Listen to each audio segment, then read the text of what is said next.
Students आज हम Hindi reader में पार्ट 15 को पढ़ेंगे। ठीक है, हमारे लेसन का नेम क्या है? मन भावन मसूरी। ठीक, चलिए हम स्टार्ट करते हैं। रवि, अरे वरुण, तुम सब मसूरी से कब वापस आए? वरुण, हम सब कल शाम को ही लौटे हैं। काश तुम भी हमारे साथ होते। रवि, हाँ पिताजी को ज़रूरी काम ना होता तो हम भी मसूरी ज़रूर आते। अच्छा यह बताओ वहाँ कैसा लगा, क्या क्या देखा, वहाँ से क्या क्या लाए? वरुण, अरे एक साथ इतने सारे सवाल। रवि, तुम लोग मुझे सब कुछ बताओ, मुझसे सब्र नहीं हो रहा। वरुण, हम देहरादून एक्सप्रेस से देहरादून पहुँचे। वहाँ हम सब सुंदर झरना सहस्त्रधारा देखने गए। मोहन, वहाँ से आगे का सफ़र हमने बस से किया। देहरादून से मसूरी के रास्ते में बहुत घुमावदार सड़कें थीं। ऋतु को तो चक्कर आने लगे थे। ऋतु, झूठ, मुझे चक्कर नहीं, नींद आ रही थी, इसलिए मैंने आंखें बंद की हुई थी। रवि, मसूरी में तो बहुत ठंड रही होगी। शिप्रा, हाँ, जब हम वहाँ पहुँचे तब बारिश हो रही थी, इसलिए ठंड बहुत अधिक पड़ गई थी। मोहन, वहाँ पहुँचते ही हम सबने स्वेटर पहन लिए थे। रवि, रात को तुम लोग कहाँ ठहरे थे? ऋतु, मोहन के पिताजी ने विश्राम गृह में ठहरने का प्रबंध किया हुआ था।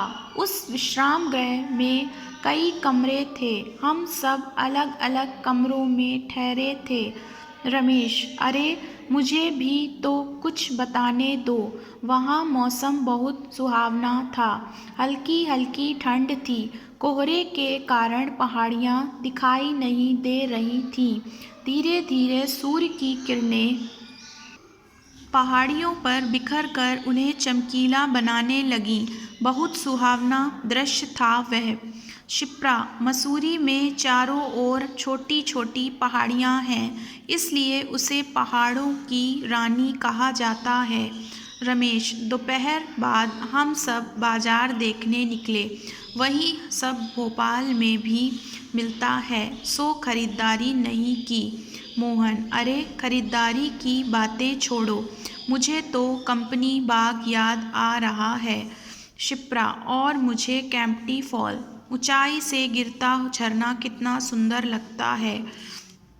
लता, सुनो रवि, बच्चों के लिए अंग्रेजी में कहानियाँ लिखने वाले रस्किन बॉन्ड भी मसूरी में रहते हैं।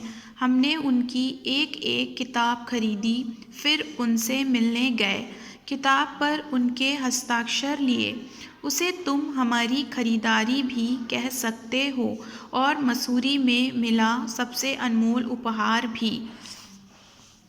रवि, वे तो मेरे भी प्रिय लेखक हैं, तुम उनकी किताब दिखाना, मैं उनके हस्ताक्षर देखना चाहूँगा। तुमने वहाँ और क्या किया? मोहन, हमने वहाँ घुड़सवारी की, तस्वीरें खींची।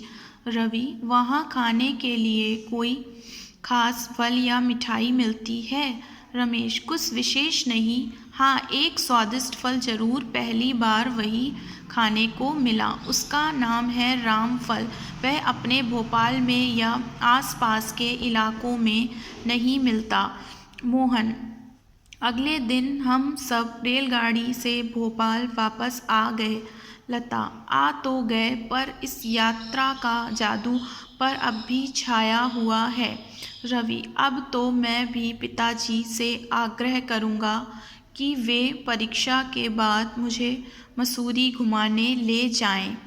ओके, आई होप बेटा आप सब लोगों को ये लेसन समझ में आया होगा। इसको सब बच्चे अच्छे से रीड करेंगे। Thank you.